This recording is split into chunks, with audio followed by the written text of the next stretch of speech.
Welcome to EDU World Space.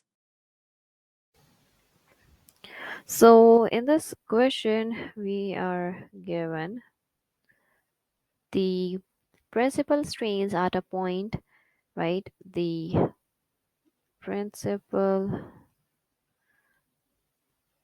strains at a point on an aluminium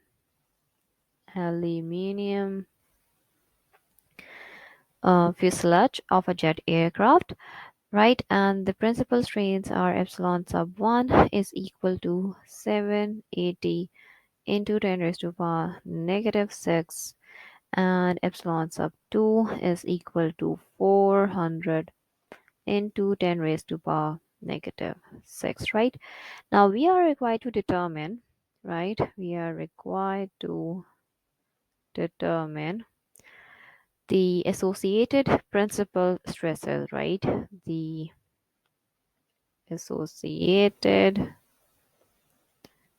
principal stresses at the point in the same plane, right? And the other given piece of information we have is that E sub aluminium elasticity of the aluminium is 10 into 10 raised to power 3 KSI, right? And the epsilon sub aluminium is equal to 0.33, right? Now, the hint that is given to us for this question is problem 10.30, right? It's a very simple question. Let's start with the solution, right? So now we proved some equations in problem 10.30, right? Now let's take a look at those equations. So those equations were sigma sub x is equal to elasticity divided by 1 negative epsilon square into epsilon sub x plus epsilon times epsilon sub y, right? And the other equation was sigma sub y is equal to elasticity negative 1 negative epsilon square epsilon sub y plus epsilon into epsilon sub x, right? So now these equations have been proved in problem number 10, 10.30, right? Now this can also be written for the principal strains, right? For principal strain and stresses, right? And how they can be written for these, let's take a look at that. Now, what we're going to do over here before writing those equations, um, epsilon sub x is equal to epsilon sub 1, right? And epsilon sub y is equal to epsilon sub 2, right? So we are going to rewrite these equations in terms of these, right?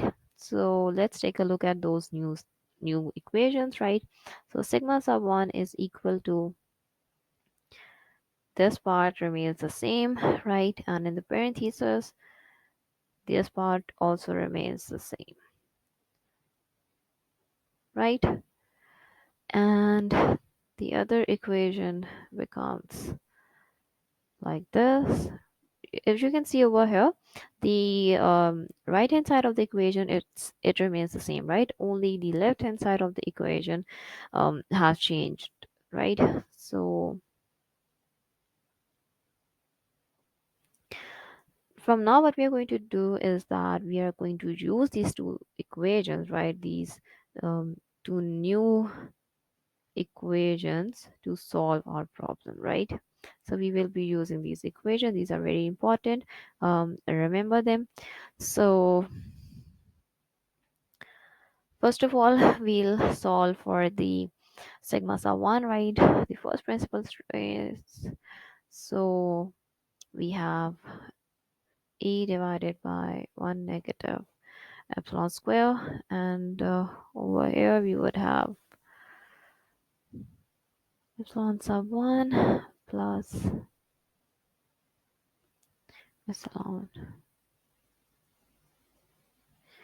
v2, right? One more thing, I made a mistake over here. It's 1. Let me quickly correct it. So it's 1 and this is 2. And this is also 2 and 2 and this is 1, right? So we are using these equations. My bad. I totally messed this up, right? So now we have all of the given values, right? We just need to plug them in over here. So I'm going to plug them in. We have 10 into 10 raised to power 3 divided by 1 minus 0.33 square, right? And over here we have 780 into 10 raised to power negative 6 plus 0.33 into 400 into 10 raised to power negative 6, right? So calculate it and we'll get that sigma sub 1 is equal to 10.2345 KSI. That is approximately equal to 10.2 KSI, right? Now this is the first principal stress. Now let's move forward to the second principal stress, right? So again we have 1 divided by square, and over here we have epsilon into 1, right? Again we have all the values, just plug them in, and we would have 10 into 10 raised to power 3 divided by 1 minus 0.33 square. Over here we have 400 into 10 raised to power negative 6 plus 0.33 into 780 into 10 raised to power negative 6, right? So just calculate it and we'll get that sigma sub 2 is equal to 7.3774 in, sorry, KSI,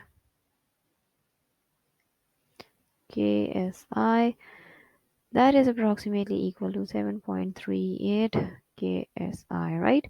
So this is the solution for the other principal stress, right? And this concludes our